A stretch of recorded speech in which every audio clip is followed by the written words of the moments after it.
Hi guys, welcome back to our channel once again. We are the gatekeepers. I am Emoli Edwin. Of course, your main man at Dennis Keton. Well guys, we said, actually we are in the EPL. We told you we had a double game week of game week 37, the second last game of season 2022-2023.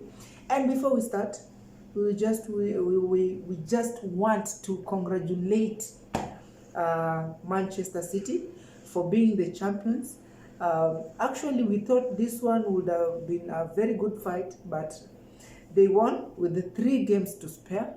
This was after Arsenal losing to Nottingham Forest, right?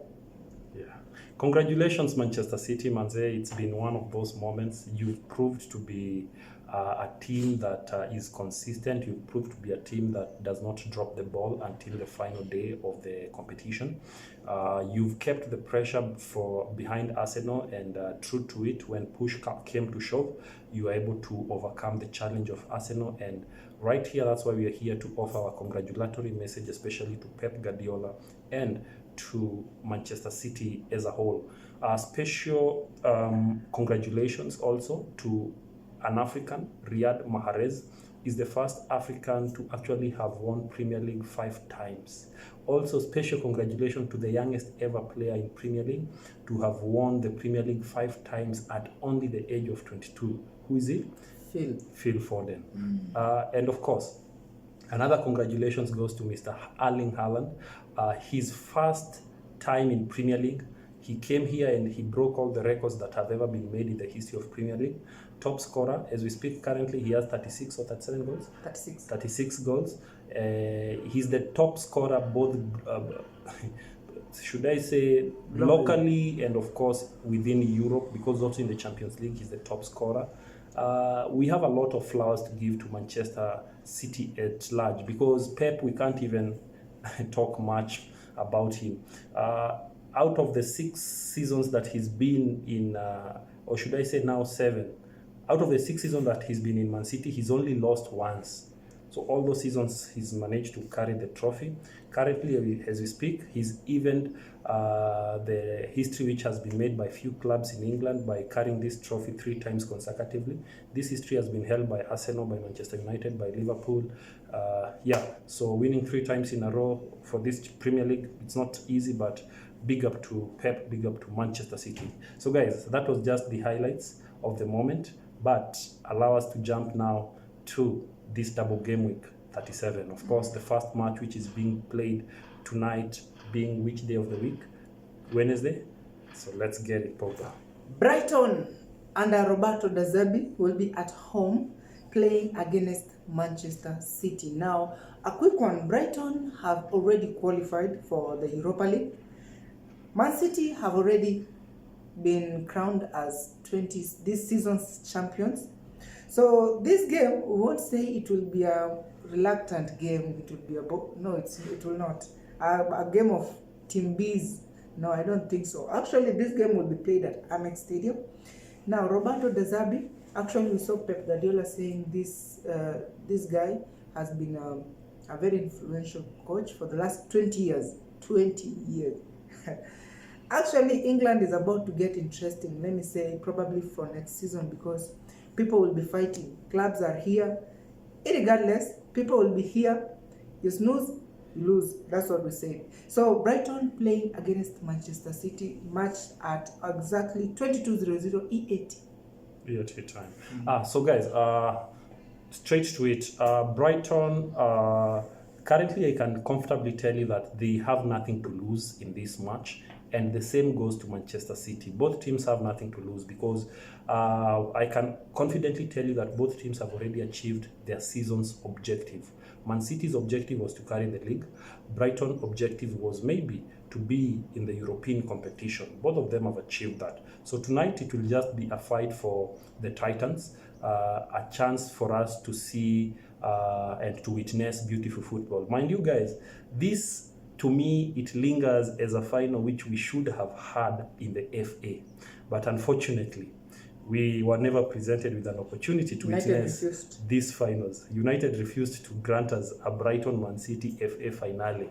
But It's like a curtain raiser before the FA finale. We are going to experience it tonight.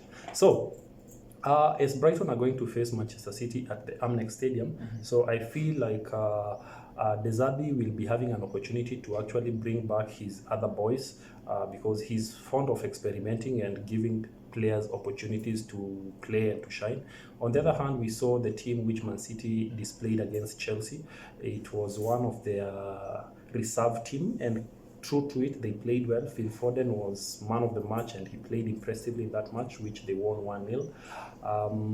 So it is what it is. So I'm looking towards an exciting game. So if you really want to watch new players or players you've not been watching over the season, tonight is the day which both coaches will be introducing it to them. So match week 37, what that tells you, we only one match week away from completing the league, and we've been loyal to you. We've always been here with you. So Pogba, allow me not even to talk much about players or anything, but let me just commend the two teams for the impressive job that they have done for all the 36 game weeks up to now. So it's been amazing. So as we go towards this game, for me, it's a no-brainer game. For me, if I get a 2-2 draw tonight, I will be satisfied. Well, since Brighton will be at home, Brighton, after the season ends, actually, they have nothing to play, and if they have no final to play, so I feel like they'll be coming in fully for this one because of the ego of the coaches. Roberto De Zerbi is a hardworking coach, I'd say. So since they will be at home, I see a slight win for Brighton, but that 2-2 draw is also possible, but I see a 2-1 win in favor of Brighton. Right now, Mancity are in a mood of still celebrating mood, and also a mood of still reserving players for the FA final and the Champions League. So 2-1 in favor of Brighton. Manchester United against Chelsea. Another game which, regardless of the form of any of them, always ends in in a draw. I don't know, it's a curse or what, but this is a match which sometimes we don't always get the most out of this match. I don't know why. It's been a minute, guys, since we experienced this fixture. The way Pogba said is correct. It's a fixture which of late has been filled with a lot of draws, but I guess it's about that time. So most of the people will say that it's one of those times which Manchester United has been presented with a golden opportunity to actually break that monotony of draws, since when you compare them to Chelsea, Manchester United are the team which are in good form and they are in a better place to actually break this curse as opposed to Chelsea. So that's true. It's not far from the reality, because if you look at Chelsea have been in shambles. They have been trying to build, but not yet. So under Lampard's caretaker reign, things are not yet working. But let's see under the new management of Lampard. Our coach, the new coach who's coming, Pochettino. Let's see whether things will change at Chelsea. But I'm looking at a very exciting game. The beauty about it, it's never boring. The only boring part always comes when we don't get a winner, because we always want to get that bragging right.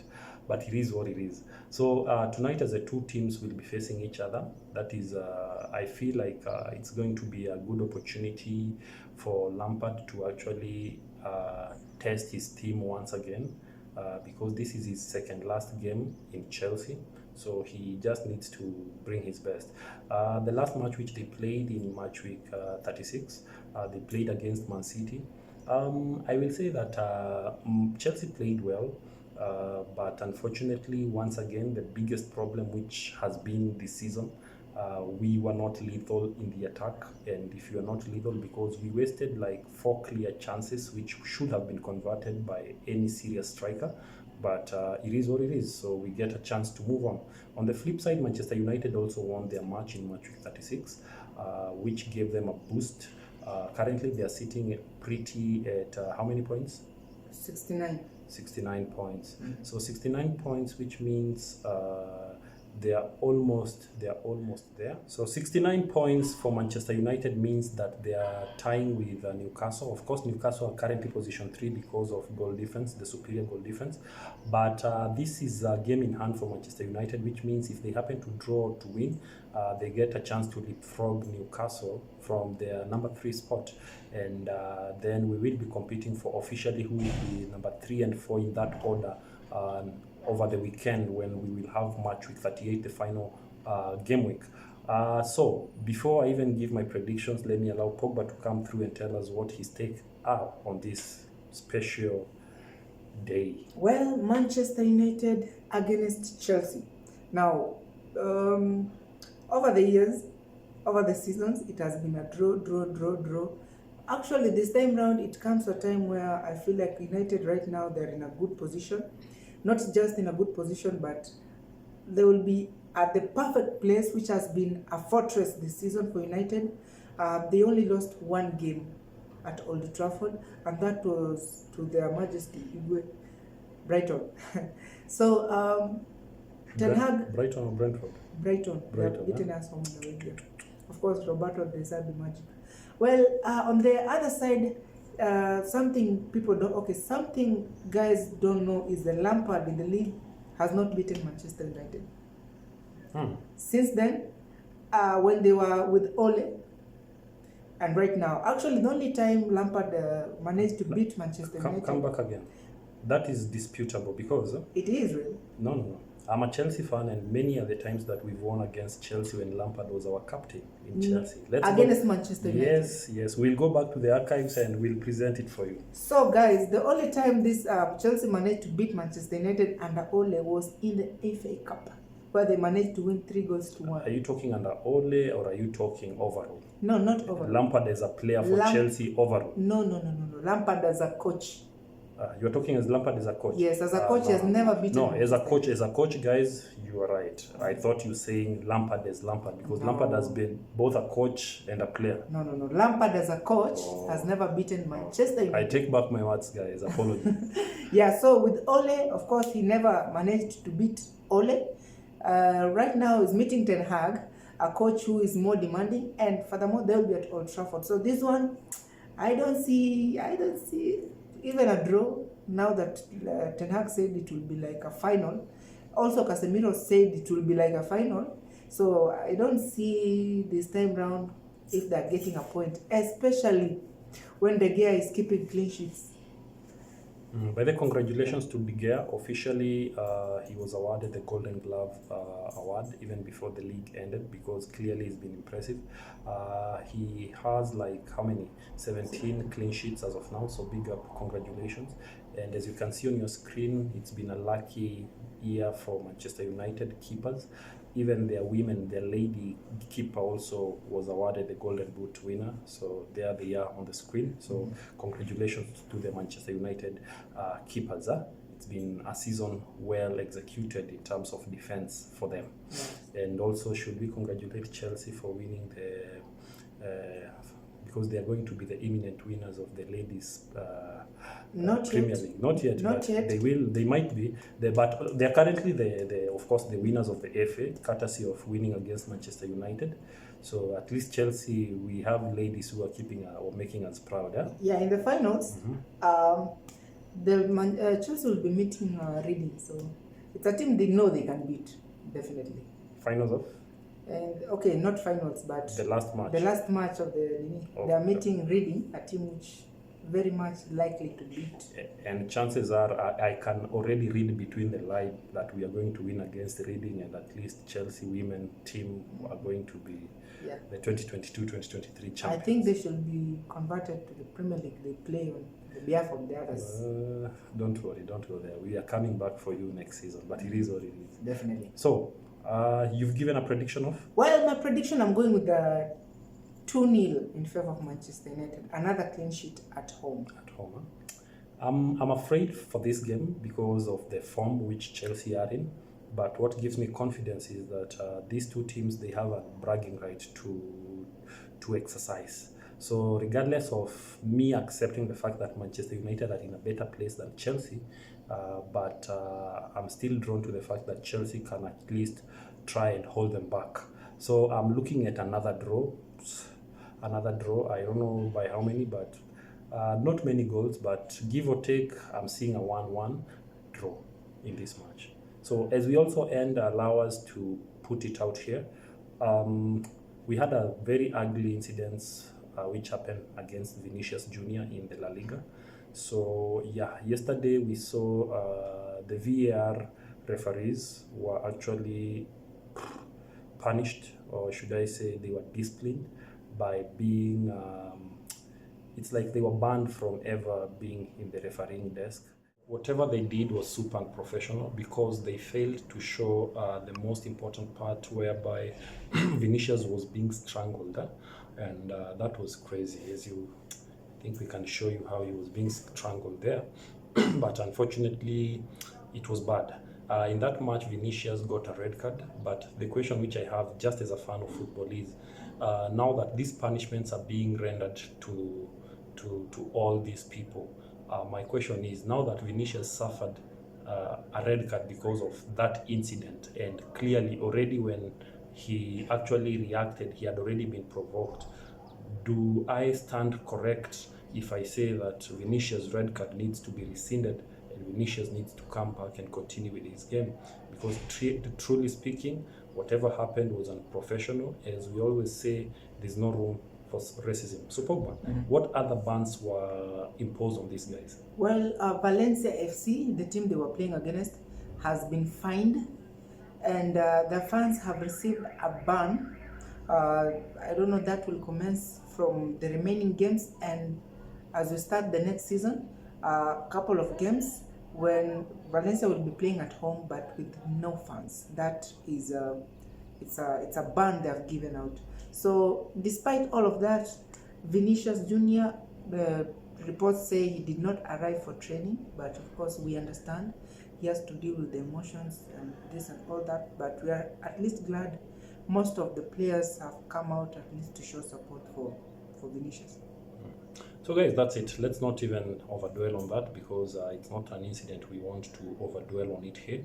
But as we say, let's live together as brothers. All human lives matters, and racism is something which is, it's something of the past. So one people, one nation.